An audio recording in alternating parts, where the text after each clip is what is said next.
Halo sahabat Justitia Muda, selamat datang di Kulik-Kulik Profesi Hukum. Nah, saya Putri Aisyah Azahra selaku anggota Justitia Club dari Universitas Tanjung Pura akan nemenin kalian ngobrol nih, santai tapi berisi. Nah, karena hari ini kita bakal bahas topik yang penting banget tapi sering disepelein ini, yaitu Komisi Yudisial dan perannya menjaga kehormatan peradilan di Indonesia.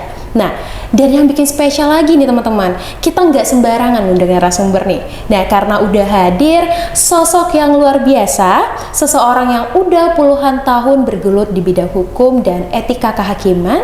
Beliau adalah Bapak Budi Darmawan SH sebagai Koordinator Komisi Yudisial Wilayah Kalimantan Barat. Beliau ini bukan cuma birokrat biasa teman-teman, dari banyak pengalaman beliau, terutama dalam advokasi etik dan pembinaan integritas hakim, beliau udah jadi bagian penting ya dari upaya menjaga wajah kehakiman tetap bermartabat. Dan yang bikin kagum lagi nih teman-teman, beliau juga aktif turun langsung ke masyarakat melakukan edukasi soal etika peradilan, bahkan sering juga jadi pembicara di berbagai forum hukum dan kampus. Selamat datang Bapak Budi. Selamat datang, Mbak Lala. Senang banget ya bisa ngobrol langsung bareng Bapak yang inspiratif ini ya Pak ya. Nah, jadi sebelum kita masuk nih Pak ke topik yang serius, boleh nggak Pak ceritain sedikit perjalanan Bapak hingga bisa jadi koordinator Komisi Yudisial di Kalbar saat ini Bapak? Baik, makasih. Assalamualaikum warahmatullahi wabarakatuh. Adik-adik, Pro Justisia ya? Iya, Justisia ya. Nah, terima kasih udah mengundang kami untuk talk show pada sore ini. Sebetulnya kalau berbicara soal latar belakangnya panjang sebenarnya, sampai subuh nanti gitu ya. Betul ya Pak ya. Tapi singkat aja, yang jelas saya adalah alumni Fakultas Hukum Untan. Saya angkatan 1996, tamat saya tahun 2000. Nah, background saya sebetulnya bukan birokrat, tapi saya lahir sebagai jurnalis. Saya wartawan. Saya wartawan Pontianak Post dulu. Hampir 16 tahun saya geluti. Jadi dari kuliah, begitu tamat saya langsung jadi jurnalis.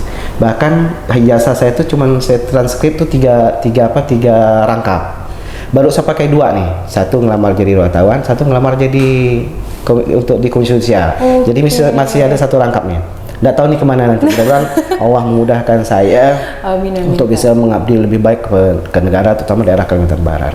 Betul. Nah, 15 tahun saya jadi wartawan ya. Banyak pengalaman yang saya dapati. Yang awalnya saya tidak tahu soal politik, karena wartawan saya bisa bergaul dengan orang politik.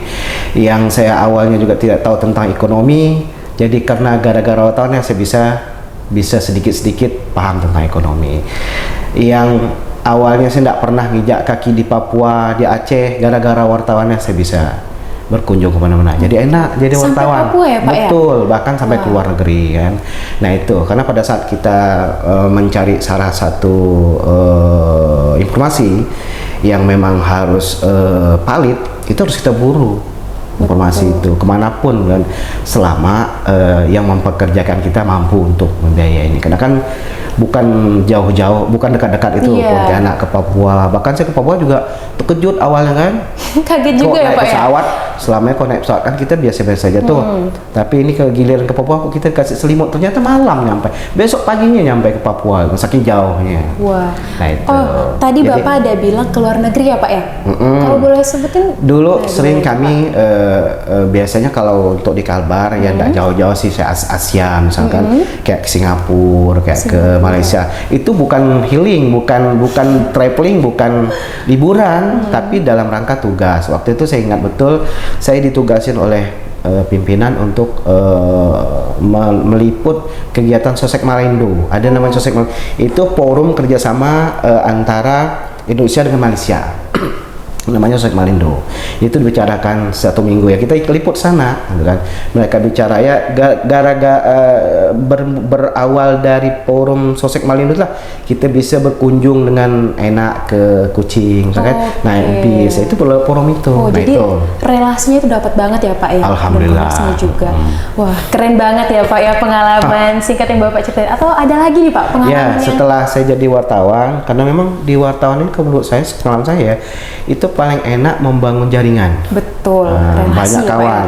Jujur sekali, mohon maaf saya ngomong, teman saya kok semenjak di wartawan dari pejabat sampai penjahat. Wow, semua tapi kalangan maksudnya pada saat kita butuh informasi, betul, ada pelaku pembunuhan kan kita harus wawancara tuh. Apa membunuh orang, betul, ada apa? Kan nggak harus sekali kita ketemu. Kalau ketemu sekali kadang-kadang orang nggak mau ngomong. Tapi harus berkali-kali kita lama-lama jadi kawan tuh. Iya. Ilmu kriminologi ya Pak yang salah. Iya, kriminolog kan. Nah itu. Nah, setelah saya membangun jaringan ternyata sekitar pertengahan 2015 ya kalau nggak salah, 2015 itu ada informasi teman-teman di Jakarta. Jadi jaringan saya bangun tuh ya kenal dengan kawan-kawan di KY Pusat nih, kenal di teman-teman di KPK, misalnya kenal dengan kawan-kawan di Hakim Agung di Mahkamah Agung, misalnya mereka juga. Karena dari wartawan itu saya wawancara ke daerah, daerah ini hakim nih, Bu boleh minta nomor HP misalkan, dapat tuh. Dari situ ya Pak ya. Dari pertemanan kan, makanya. Nah suatu kali saya dihubungin. Kita mau bentuk komisi judisial Bung di Kalbar, bisa ikut andil enggak? Dia bilang ikut andil sama dia apa? Karena selama ini setiap teman-teman dari Jakarta datang untuk nge-tracking oknum hakim yang dilaporkan ke KY, itu pasti nemuin kita gitu. Nemuin saya kan, kenal nggak kan hakim ini? Kenal loh. Ada yang juga enggak kita kenal, tapi kita sampaikan, kita buka jalur mereka, ini seperti ini di sini seperti itu kan. Nah kita ikutlah tes kan. Padahal saya bukan sombong. Waktu itu di Pontianak Post saya udah 2 rangkap jabatan. Jabatan pertama udah jadi redaktur. Redaktur tuh bagi seorang kerja di media itu udah tinggi. Jadi redaktur itu tinggal nanti redaktur pelaksana, Pimpret paling tinggi dia. Nah, terus saya juga megang sebagai salah satu direktur Pontianak Post Institute of Autonom. Itu lembaga untuk ngeriset. Betul. Untuk melakukan penelitian. Fokus kami waktu itu kami ingin membuktikan sejauh apa manfaat otonomi daerah di Kalbar setelah 20 tahun kalau nggak salah. Iya. Diterapkan di Kalimantan Barat. Betul nggak konsep itu terrealisasi dengan baik? Nah, kami buat lembaga melalui penelitian itu Pak ya. Nah akhirnya saya ikut tes sama kawan-kawan ya, karena saya ngerasa udah ada pengalaman ya di buatan. Saya coba nih tes seleksi untuk koordinator. Ya alhamdulillah ternyata Allah memudahkan ya, sampai sekarang alhamdulillah tetap dipercaya oleh negara dari pimpinan untuk tetap menjadi bagian dari komisi judisial. Wah, keren banget ya pengalaman. Secara singkat aja kan padahal itu Pak dari Bapak Budi sendiri. Nah ternyata pengalaman Bapak tuh bukan di balik meja kantor aja, tapi juga turun langsung ya ke masyarakat Pak, mengedukasi dan forum-forum hukum juga. Seru banget ya dari pengalaman Bapak ini.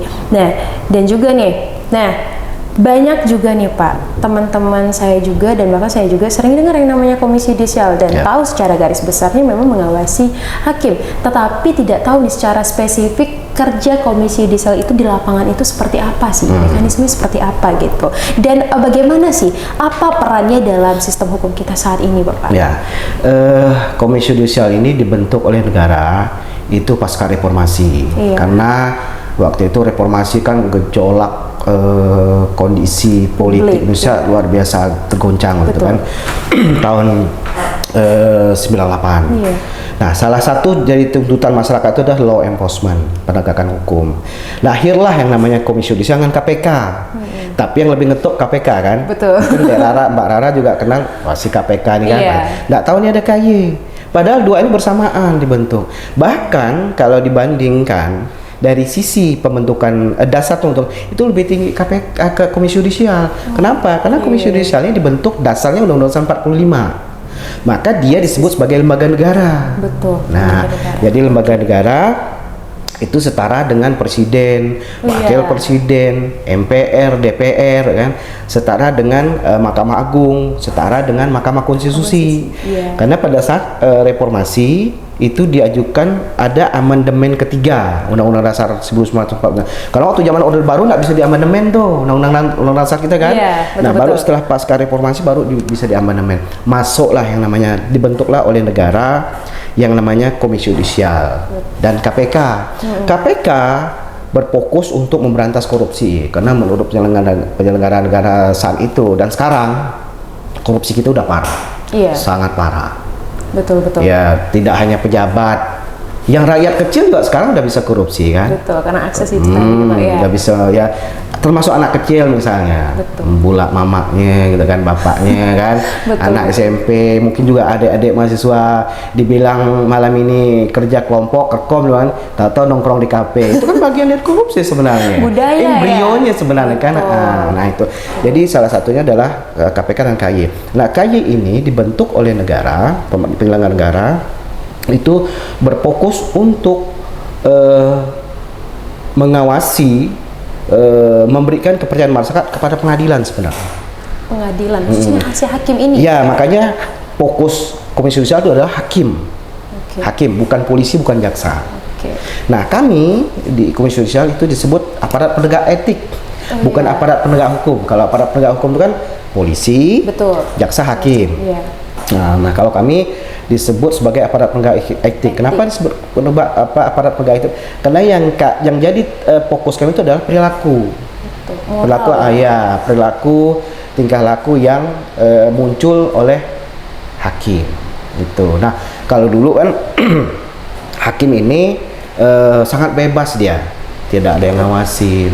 Yang ngawas ada memang setiap di negara itu pasti instansi ada pengawasan, tapi tidak optimal. Bahkan mereka bisa kerjasama. Daerah nih misalnya di Mahkamah Agung kan, sebagai kepala pengawas, saya hakim. Baiklah, ini ada perkara besar nih, mau enggak? Tolong backup saya. Oke, selesai kan? Karena itu di dalam. Lama sekali asik. Kedua ngenyan, keempat jadi kecanduan dia. Ya, maka sampai sekarang jadi kayak gitu kan. Maka orang bilang bahkan ada adegium yang menurut saya sangat miris yang harus jadi tantangan adik-adik generasi penegak hukum akan datang. Jangan sampai ada kata-kata hukum itu tajam ke bawah, muncul ke atas kan, sampai muncul adegium kayak gitu. Karena saking tidak percaya lagi masyarakat terhadap hukum, maka lahirlah Komisi Yudisial untuk memberikan kepercayaan kepada masyarakat agar hakim ini bisa tegak lurus dalam menjalankan tugasan fungsinya. Itu aja sebenarnya. Intinya supaya kepercayaan masyarakat itu kembali lagi pulih, betul. Tapi beriring waktu, berjalan waktu, kan daerah juga lihat ya, muncul di medsos ada hakim yang kena OTT kan. Kan sekarang bukan hanya KPK sendiri yang bisa OTT nih, jaksa juga bisa sekarang. Ya kan? Jaksa juga. Yang kemarin perkara kasus di Kalimantan, di Jawa Timur, hakim kena tangkap jaksa kan dulu nggak pernah tuh. Nah itu, nah makanya itu sebetulnya KY sudah berusaha dengan maksimal. Cuman kalau saya melihat KY ini belum begitu berperan. Nah, saya bukan tidak setuju dengan yang opening daerah sampai terabaikan. Tapi memang kami memberikan edukasi belum optimal sebetulnya. Belum optimal satu. Kedua, dari sisi anggaran negara belum mensupport all out. Tidak seperti Mahkamah Agung misalnya, yang anggaran 1 tahun itu bisa sampai 1 triliun lebih. Kalau Komisi Yudisial paling hanya ratusan miliar, beda sekali. Beda dengan Polri misal, Polri itu bisa di atas bisa sampai 200 sampai 300 triliun. Ada perbedaan anggaran. Beda, satu dari sisi anggaran. Kedua dari sisi SDM. Kami minim, daerah bayangkan. Saya dan tim dan teman-teman asisten saya cuman berempat di Kalbar. Betul. Yang saya harus awasi itu hakim dari Putus Sibau sampai Ketapang yang jumlahnya hampir 300-an. Masuk akal nggak kira-kira? Nggak mungkin kan, pasti nggak optimal dong. Nah makanya siasatnya apa? Saya sering ditanya, Pak Budi, gimana KY bisa optimal ngawasin hakim yang kayak di Putus Sibau? Nah akhirnya kami bangun jaring namanya, jaringan. Kami tidak memilih selama mereka punya komitmen untuk melakukan pengawasan. Contoh misalnya mahasiswa, saya sering misalnya mengundang teman-teman adik-adik mahasiswa untuk memberikan apa ya materi misalkan tentang hukum. Saya sampaikan, tolong ya bantu KY ngawasin hakim. Cuman caranya Pak, nih kan salah satu yang bisa adik-adik lakukan, bisa membantu komisi yudisial mengawasin hakim apabila satu kos misalnya, ya kan, nggak harus tercogok di depan pintu kos hakim, nggak usah. Yang penting tahu dulu kan, di profiling dulu, oh ini Mbak Rara nih hakim ternyata nih, hakim mana ya, oh hakim pengadilan negeri. Nah, berarti tugasnya kan hakim itu kan sama dengan pegawai negeri. Dia durasi kerjanya tuh Senin sampai Jumat, masuk dari jam 7 sampai balik jam 5, ya kan. Tapi kalau dia balik setiap hari di atas jam 12, kita boleh curiga enggak? Harus curiga. Kalau ada curiga, jangan tegur dia. WA ke saya. WA ke komisi, iya betul. Lah seperti itu, membantu KY dalam pengawasan hakim. Termasuk teman-teman media, kami bangun jaringan ke daerah-daerah. Iya, jurnalis dulu ya. 10 tahun kami bangun jaringan, alhamdulillah bisa optimal. Saya bisa tahu misalnya ada hakim Pak sana jadi bikin judi ada. Pak di sini ada hakim yang selingkuh ada. Pak udahlah yang terima sobo banyak. Ada hakim yang narkoba misal ada. Tapi kami berusaha untuk memperingatkan mereka dulu tahap awal. Nggak boleh kita langsung ujuk-ujuk langsung ambil tindakan. Tapi kalau udah parah, prinsip saya satu deh. Selama paku itu tidak bisa diluruskan lagi, udah kita bengkokkan. Paku nih kan, kalau ditanam kan, dia bengkok nih. Nah, kalau masih bisa dilurus, dia berubah, kan masih bisa pakai kan? Betul. Kenapa? Membangun seorang hakim itu mahal. Betul. Mahal sekali. Termasuk adik-adik sekarang kuliah kan. Mungkin orang tua yang terasa kan. Bayangkan SPP dulu, mungkin adik nggak tahu zaman saya berapa per semester. Iya, zaman dulu ya. Zaman saya per semester cuma 500.000 tahun 96. Tapi duit segitu udah besar bagi kami. Betul. Dulu 500.000. Nah, begitu juga dengan sekarang membangun seorang hakim itu biaya sangat mahal. Belum lagi mereka harus sekolah keluar. Karena kenapa? Perilaku masyarakat, hukum kriminal ini selalu fluktuatif, artinya selalu meningkat. Sekarang meningkat apa? Bukan meningkat, tapi selalu ada yang terbaru. Hapuskan terus medsos kan? Kan baru kan? Orang sekarang dijerat dengan undang-undang EETE. Kalau dulu mungkin nyumpah-nyumpah orang dia kena pasal tidak perbuatan tidak menyenangkan. Tapi sekarang ada UU TE. Jangan coba-coba kita upload misalnya kata-kata yang tidak baik keluar, orang bisa nuntut. Betul. Dengan undang-undang. Nah, itulah perubahan hukum sekarang kan bisa seperti itu. Nah, kita juga bersyukur kan sekarang ada kitab undang hukum pidana terbaru. Nah, ini kan tantangan adik-adik juga nih. Ada perubahan nanti tuh. Banyak sekali perubahan karena dulu adik-adik mungkin tahu kan, itu kan produknya kolonial kan? Iya, benar-benar. Dari pidana perdata, itu kan produk kolonial semua. Maka di dalam itu bahasanya ada yang bahasa Belanda kan? Nah, itu.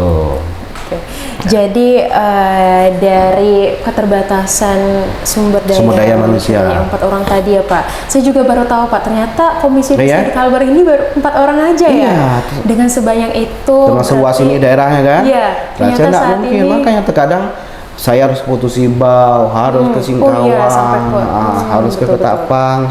Tapi kalau kami tidak didukung, nah di pemerintah beda. Kalau saya kan besar di swasta. Swasta itu dia kerja dulu, baru minta duit. Nggak ada duit dia harus bisa kerja. Tapi pemerintah beda. Nantilah kalau Dek Rara udah selesai kuliah, saya doakan jadi hakim ya. Nah itu nggak bisa kalau udah kita masuk ke pemerintahan tuh. Bisa misalnya kita tidak punya duit, jangan ngada-ngada kerjanya, nggak bisa. Jadi harus ada anggaran untuk mensupport program kerja kita. Kalau ngada-ngada nanti itu susah. Susahnya apa? Nanti melegalkan program ini. Misalnya Dek Rara mau membuat pendidikan bagaimana memberikan edukasi tentang hukum ke masyarakat. Kerjasama lah dengan kepala desa misalnya.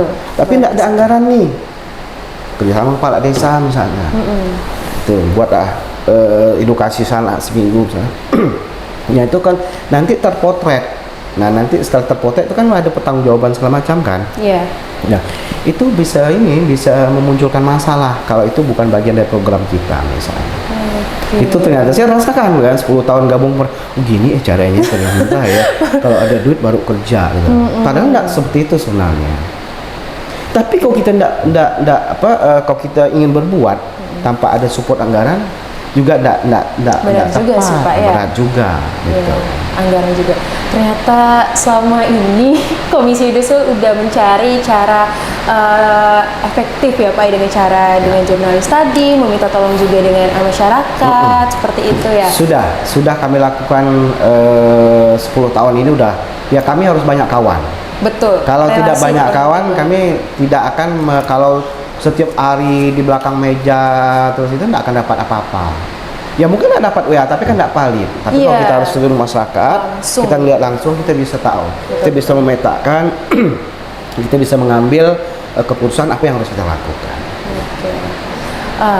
Dan juga lagi nih Pak, kalau misalnya kita tarik mundur ke belakang, itu kan benar tadi yang kata Bapak tadi, alasan terciptanya atau yang melatar belakangi itu adalah kepercayaan masyarakat itu menurun ya Pak ya.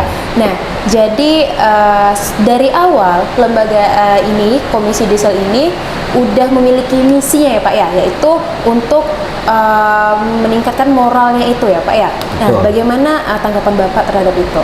Ya sekarang kan kami banyak misalnya dapat informasi banyaknya oknum-oknum hakim yang ada yang selingkuh. Iya. Nah, itu kan juga bisa meruntuhkan moral lembaga, Betul. bisa mengkontaminasi rekan-rekannya yang lain. Iya. Tapi sebagai makhluk sosial kita juga tidak bisa menyalahkan juga, karena gini loh. Hakim yang tugas di Kalimantan Barat ini, itu keluarganya ada yang di Jawa, ada yang di Sumatera, ada yang di Sulawesi misalnya, ada yang di Papua bahkan. Banyak ya. Tinggal. Nah, tentu dia membutuhkan misalnya kebutuhan biologisnya misalkan. Iya. Nah, betul. terkadang itu jadi kendala. Apalagi mudah-mudahan dengan adanya kenaikan gaji mereka sekarang. Iya, benar yang ya. sudah Ada isunya, Pak, ya. yang sudah disampaikan oleh Presiden Prabowo, ini bisa terrealisasi 100% misalnya, walaupun bertahap. Iya. Karena saya yakin anggaran negara belum mampu. Karena total hakim kita ini dari Aceh sampai Papua itu 8.500 lebih. 8.500 lebih. Dari hakim tingkat pertama sampai hakim banding. Itu 8.500 lebih. Nah, sekarang gaji hakim itu yang baru 0 tahun, artinya begitu dia Dari awalnya. seleksi masuk hakim, dilantik jadi hakim 0 tahun itu udah paling rendah kalau nggak salah 15 juta 15 juta. per bulan. Wow. Salah kira-kira. Iya. Nanti Rara. Besar kan? Besar. Nah, itu 15 juta kalau untuk membiayai hidup sangat cukup. Lebih dari cukup malahan. Sangat. Kalau untuk membiayai hidup. Iya. Tapi parahnya kalau untuk membiayai gaya hidup Benar. itu yang tidak akan cukup. Kan? Benar-benar. 15 juta akan cukup. Apalagi kalau dia tugas di Pontianak nih.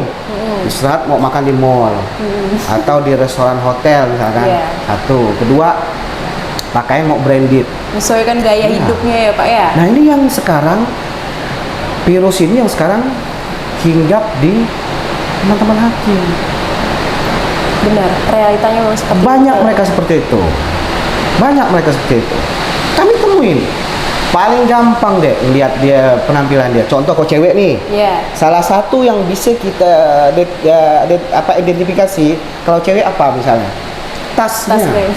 Betul. Tasnya masih branded kan? Iya. Purla misalnya atau Hermes kan. Terus kedua apa? Sepatu. Iya. Sepatu kan nggak bisa ditapuk. Betul. Tas juga nggak bisa ditapuk kan? Tas, sepatu, baju ya Pak ya. Kalau baju kayak lah kan, kalau mereka tampil di luar kita nggak tahu. Kadang-kadang kan hakimnya juga pintar sekarang. Dia turun dari rumah ke kantor, dia pakai biasa nih, pakai kaos, naik taksi atau naik. Kita nggak tahu nih, entah OB atau kenapa harus kayak gitu mereka deh. Siasatnya Nah, setelah sampai ke ruang hakim baru mereka berdandan. Harus kayak gitu. Karena kalau orang kan, ini Rara nih hakim nih diikutin misalnya. Seperti itu. Ya, jadi pengamanan ini juga harus, manajemen risiko ini juga harus dipikirkan. Nah itu. Jadi kalau dia misal belum lagi misal kantor dia pakai mobil apa misalnya. Seperti itu. Nah, tapi kalau yang cowok paling gampang misalnya. Dari mana? Dari rambut. Kalau yang udah berumur kayak saya misalkan udah mau kepala 5 misalnya. Kan kalau hitam terus kan kita curiga. Oh, Orang kalau udah tua pasti uban dong kan? betul. Ya kan? Nah itu dilihat dari situ. Lah kalau dia sudah hitam terus kan pasti dia menjaga penampilan. Nah, Benar, kedua yang tidak bisa disebutnya kadang-kadang jam. Dari jam kita bisa lihat. Nah, Hal-hal seperti itu juga dipelajari ya, Pak? harus untuk mempelajari karakter seseorang. Ini orang ini bergaya enggak hidupnya dari situ. Ada psikologinya juga ya? Harus. Kalau enggak kita akan dikibulin Kosong mereka. ya, gitu ya, jadinya. Saya pernah deh. Ada masalah lapor. Bang, ini hakim ini narkoba. Tolonglah diintai bang. Narkoba kan? Waduh. Kita berapa bulan misal kita intai kan? Apa yang kami lakukan? Kita lihat dulu di mana si anak dia tinggal nih. Nah, rata-rata kan hakim kita ngekos. Iya. Karena nggak punya rumah dinas mereka. Iya. Udah ngekos kan, kita lihat nih kosnya di mana nih. Nah kita harus mintai juga deh selama di kos kan mereka kok hakim biasa itu tugasnya bisa sampai 4 tahun di sini di satu daerah.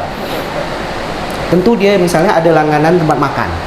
Kan manusia masih itu kan, daerah misalnya suka bakso mana, itu nongkrong aja situ. Satu, kedua, nggak mungkin hakim karena dia kerjanya kan durasi panjang waktu kan. Kadang-kadang juga malam mereka pulang jam 10 jam 11. Kita cari tempat laundry-nya. Itu Tempat mendeteksi. nongkinya pertama ya, Paling gampang seperti itu. Dia makannya di mana, terus nge-laundry-nya di mana, kan? Nah biasanya weekend kita lihat lagi hobinya apa. Dari hobi yang bisa kita lihat. Hobi. Karena hobi itu bisa menjaring para pihak yang berperkara untuk datang ke mereka. Contoh misalnya hobi misalnya otomotif. Itu udah harus kita tongkrongin tuh. Hobi balap motor misalnya atau hobi otomotif lah. Mobil atau motor kan. Itu kan berkaitan dengan orang ramai. Atau bersepeda. Iya. Itu bisa kita lihat tuh. Itu kan mereka terbuka pergaulan. Itu kita bisa deteksi. Atau yang paling parah kalau mereka udah terkadang udah hidup terlalu hedon ya, golf isinya. Itu kan udah high class tuh. Bayangkan stick golfnya udah berapa. Tapi rata-rata pintar pula deh. Hakim di Pontianak nih, hakim di Indonesia rata-rata ya. Gimana Mereka itu, Pak? hobi tenis lapangan. Oh, itu tenis. enggak terlalu murah, enggak terlalu mahal ya, tengah lah. Nah makanya di Indonesia ini para hakim tuh ada event nasional dia. Iya. Event tenis nasional antara hakim nih. Bahkan pernah kami temuin satu kali mereka mengeblok salah satu pulau di Bali. Hakim seluruh Indonesia. Mengeblok itu, Pak, supaya tidak diawasi. Tuh. Sejauh itu ya ternyata. Soalnya ini fun fact baru sih Pak menurut saya. Karena saya belum tahu kan ternyata kejadian nyatanya seperti itu. Dan juga nih Pak, saya pernah di Matkul Hukum Acara Pidana juga dosen saya pernah mengatakan kalau misalnya memang realistis sebenarnya gaji hakim ini tinggi karena memang banyak sekali hal-hal atau gimana ya, seperti cobaan-cobaan sebagai hakim itu. Betul. Entah dia ditugaskan di Papua misalnya, dimanapun, berpisah dengan keluarga, dan juga cobaan tadi itu seperti di Solo, seperti itu ya Pak ya. Godaannya besar sekali hakim. Godaan besar. Karena itu kan menyangkut nasib orang kan. Orang berperkara perdata misalnya, berebutan tanah yang asetnya misalnya miliaran, kan pasti mau menang kan? Betul. Nah dia kalau udah mau menang pasti akan melakukan segala cara. Salah satunya nyogok hakim. Betul. Nyogok tuh nggak melulu uang mereka. Tidak selalu uang ya Pak? Bisa aja misal tanah 1 hektar, bang, Pak misalnya. Menangkan kami Pak, nanti Bapak saya kasih 10-20 misal tanah. Ini di kota Pak, diuntan juga kan. Sekali tak noleh kan, 2 kali toleh ya. Ayolah ketemu. Ini yang itu yang. Nah, itu godaannya luar biasa berat mereka. Itu ternyata jawaban kenapa gaji hakim ini juga besar ya Pak ya, itu juga. Harus besar. Tapi ada juga disalahgunakan gaji itu seperti yang Bapak katakan tadi ya. Tapi kalau melihat perbandingan gaji hakim di dunia ya, tapi nggak usah jauh lah, kita Indonesia, kita masih jauh. Dengan Malaysia kita masih jauh, dengan Singapura kita masih jauh. Apalagi Amerika tuh satu bulan tuh bisa 250 juta. Iya, betul. Mereka juga dilengkapi dengan fasilitas yang luar biasa bagus. Dari kantor ke rumah, misalnya rumah dinas itu udah one gate one system, kendaraannya juga khusus. Nah di Malaysia aja perhatian negara terhadap hakim luar biasa. Salah satu contoh kecil misalnya, hakim itu mobilnya itu tidak boleh kaca reben itu nggak boleh putih. Oh iya. Dia harus gelap. Betul. Sampai kayak gitu diatur negara. Kok kita sini mana? Hakim mau naik Gojek, nanti kau datang nggak ke kantor. Sidang putus perkara selesai kan? Nah, itu. Karena Belum dapat perhatian yang begitu baik. Apalagi gaji masih jauh. Tapi bagi kita dengan Sudah kondisi tinggi, sekarang kan ya. udah alhamdulillah lah. Maka itu tadi saya sampaikan, kalau 15 juta itu untuk biaya hidup lebih dari cukup. 1 juta kira-kira makan nasi padang banyak dapat. banyak kan? Mungkin udah habisan sih. Betul. Tapi itu tadi balik lagi kalau dia untuk membiayai gaya hidup, nah itu yang sakitnya di situ.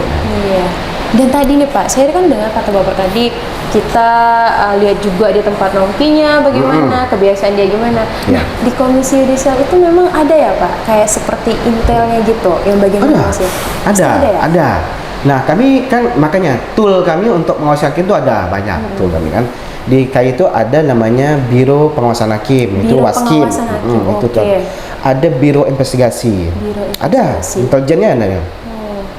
Ada, cuman kami tidak hanya mengawasi hakim, tapi kami juga harus mengadvokasi mereka. Advokasi. Kalau mereka di-pressure oleh masyarakat, misalnya, ini ada hakim baik nih, ada hakim tegak lurus nih, Iya. dia tidak mau terima suap, tidak terima bulan pokok tegak lurus lah. Ini terkadang orang benci, Iya, benar. didatangin, diancam. Nah ini kayak harus tampil melindungi dia. Jadi tidak hanya kayak ini juga ngawasin, tapi juga menjaga mereka. Melindungi juga. Tapi- ada dua sisi jadinya Betul, ya Pak ya. kan serba salah juga terkadang. Kalau kami sih serba salah Kak, serba salah. Karena saya di satu sisi misalnya ada orang lapor, Pak hakim ini terima suap nih, Iya. saya harus turun nih nyari kan, mulailah bergerak alat intelijennya. Tapi giliran hakim diserang orang, Pak ada hakim diserang orang kena pukul, kena anak pingsan dia, saya juga harus tampil ngevakuasinya. Betul. Harus seperti itu. Memang betul sih Pak. Menjadi pihak netral itu susah Betul, sekali susah, Pak ya. susah, ya. Menjadi sebuah gimana ya?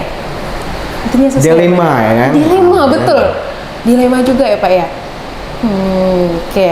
Jadi setelah tadi kita bahas historinya Komisi Yudisial, terus juga kita bahas tugas-tugasnya juga, dan juga banyak sekali fun fact yang saya tahu dari Bapak ya Pak ya. Dan juga kalau misalnya nih dari pengalaman Bapak tadi nih, yang menurut saya lumayan banyak banget pengalaman Bapak, itu ada nggak Pak suatu kejadian atau satu momen yang bikin Bapak itu nggak bisa lupa? Kayak momen ini unik yang tidak bisa dilupakan, sangat terkesan. Menurut Bapak ada tidak momen seperti itu? Selama 10 tahun sih belum begitu ya, belum begitu terkesan. Tapi kemarin ada juga yang membuat saya ya sedikit terkesan. Iya. Pada saat tim kami membongkar perselingkuhan hukuman akhir. Perselingkuhan Ya. hakim itu terjadi di mana? Terjadi Pak? di sini. Pontianak? Saya enggak usah sebutkan daerahnya, tapi yang jelas di Kalbar. Itu berawal dari laporan teman-teman pengacara. Oke. Jadi pengacara menyampaikan ini sidang kok sering ditunda gitu kan, di luar daerah nih. Kami berangkat keluar kota ini kan pakai biaya, kita komplain Iya. juga mereka. Mungkin sekali 2 kali tidak terasa, 3-4 Iya. kali terasa juga. Tolonglah dicek. Setelah kami cek ternyata itu ada main ternyata majelis hakimnya. Kan mereka 3 orang nih. Iya. Nah ini antara ketua dengan salah satu anggotanya. Nah itu udah lama. Udah lama. Udah masing-masing punya pasangan. Nah itu bagaimana kami membuat strategi untuk membuktikan sehingga mereka bisa kita jerat dengan ada nama KPK PPH kan, Kode Etik Pedoman Perilaku Hakim. Ya, Nah itu kode undang-undang kami Dipakai. untuk menjerat mereka itu memberikan punishment. Betul. Karena bagi KY yang tidak bisa diampuni adalah terima suap, Iya. narkoba sama selingkuh ini yang nggak bisa. Jadi kalau 3 terbukti itu, ya Pak, itu ya? masih dipecat itu. Kalau udah kena 3 ini misalnya, salah satu misalnya selingkuh itu udah pasti dipecat. Yang ini terbukti kemarin. Kami sampai gerbek misalkan. Wah itu enggak mudah. Kami bentuk tim ya. Betul. Intelijen kami aktifkan. Termasuk jaringan kami di internal pengadilan di mana sih dia sasaran bertugas. Itu kami aktifkan. Mengumpulkan data karena ini kan masalah. Iya. Kita tidak boleh karena kita orang hukum harus bicara fakta kan. Iya, buktinya juga buktinya ya. harus kita perkuat gitu kan. Ya kami bentuk tim, 2 tim akan ya mulai dari misalnya aktivitas mereka berdua dari mulai tidur sampai tidur lagi misalkan. Seperti itu harus diikutin. Di awal. Terakhir Boleh minum, Pak? ya. Terakhir mereka ngerasa bahwa udah ada orang yang nguntit, mereka bertapuk di mana? Bertapuk di rumah sakit akhirnya. Di rumah sakit? Ya, nah rumah sakit ini saya kemarin juga pengen komplain juga. Jangan pula orang pura-pura sakit ternyata itu adalah penjahat gitu kan. Itu bisa. Ada rumah sakit yang membeli fasilitas pelayanan itu ada seperti itu. Asalkan dokumen yang kita sampaikan tuh bisa mereka terima sesuai dengan persyaratan yang mereka patok. Oke, Bapak. Ternyata. Nah itu salah satu yang menurut saya berkenan. Akhirnya kami mampu membuktikan itu sekarang dua orang itu tinggal menunggu proses sidang etik namanya. Nanti di sidang itu etik ada ya, namanya mahkamah etik namanya. MKH. Jadi MKH. hakim itu kalau udah dengar MKH dia udah pasti lemas lah lututnya. Karena bayangkan udah pasti dipecat. Tadi yang 3 tadi ya, Pak ya. Oke. Makasih, Pak. Yaitu proses kumpulan bukti juga nggak mudah. Kita misalnya harus berhari-hari bermalam-malam di mobil misalkan hanya untuk menentukan dini di mana nih. Karena orang tuh kadang-kadang kalau udah bertapuk satu tempat nggak mungkin dia bertapuk terus. Pasti ada kan keluar. Pasti ada keluar. Dia butuh makan kan. Pasti itu. Mungkin sehari 2 hari ini susah, tapi 3 hari nggak mungkin ya. Jadi itu merupakan pengalaman yang salah satu kesan yang menarik menurut saya. Saya juga menarik juga sih Pak mendengarnya, perselingkuhan ya Pak ya. Banyak. Walaupun itu memang sudah banyak dibahas, ternyata ini ada realitanya memang juga ya Pak ya. Dan banyak ya Pak ya. Oh ini kalau tidak hanya di Kalbar, tapi kalau yang di luar ya, itu lebih parah lagi. Yang kemarin heboh itu tahun 2017 ya. Iya. Ada salah satu hakim di Jawa, dia awalnya profesi pramugari. Pramugari nih. Iya. Mungkin dah bosan di pramugari, masuklah hakim. Lulus, cantik, memang karena pramugari kan. Iya. Cantik, kawinlah dia. Lama-lama dipindah saudara, dilaporkan sama suaminya. Selingkuh Pak, lapor ke KJ. 3 terjadi bulan. Lagi ya Pak seperti itu lagi. Dulu ya. Ini yang lebih heboh nih. Jadi begitu kayak turun, tidak sampai 3 bulan. Begitu kayak turun 9 selingkuhnya ibu itu. Ngeri kan? Unik juga ya Pak pengalamannya ya. Ya. Jadi yang bisa saya tarik kesimpulan ini adalah dari definisi ternyata bukan hanya mengawasi hakim, ternyata juga melindungi hakim juga ya Pak ya. Betul. Dan juga pengalaman-pengalaman atau pengalaman berkesan tadi Bapak itu bikin saya jadi buka pikiran juga ya Pak. Ternyata memang ada seperti itu dan banyak ternyata kan. Nah, terima kasih ya Bapak Budi atas waktu dan pencerahan akhir ini, dan di akhir segmen ini saya rasa kita semua tuh udah belajar ya Pak tentang sesuatu hal yang sangat penting. Ternyata keadilan itu bukan hanya produk sistem, tapi juga dari nurani yang kita jaga. Seperti dari peran dari Komisi Yudisial tadi. Dan untuk teman-teman pendengar, ingat, tugas menjaga integritas itu bukan cuma lembaga Komisi Yudisial saja, tapi kita semua calon-calon penegak hukum juga punya tanggung jawab untuk menanamkannya sejak sekarang. Baik, saya Putri Aisyah Azhara dari Justitia Club dan bersama Bapak Budi Darmawan SH sebagai Koordinator Komisi Yudisial Wilayah Kalimantan Barat mengucapkan terima kasih dan kebersamaan hari ini. Dan yang sering seperti saya percaya, hukum akan selalu kuat selama kejujuran masih hidup di dalamnya. Sampai jumpa di podcast selanjutnya. Tetap jaga integritas karena keadilan dimulai dari kita.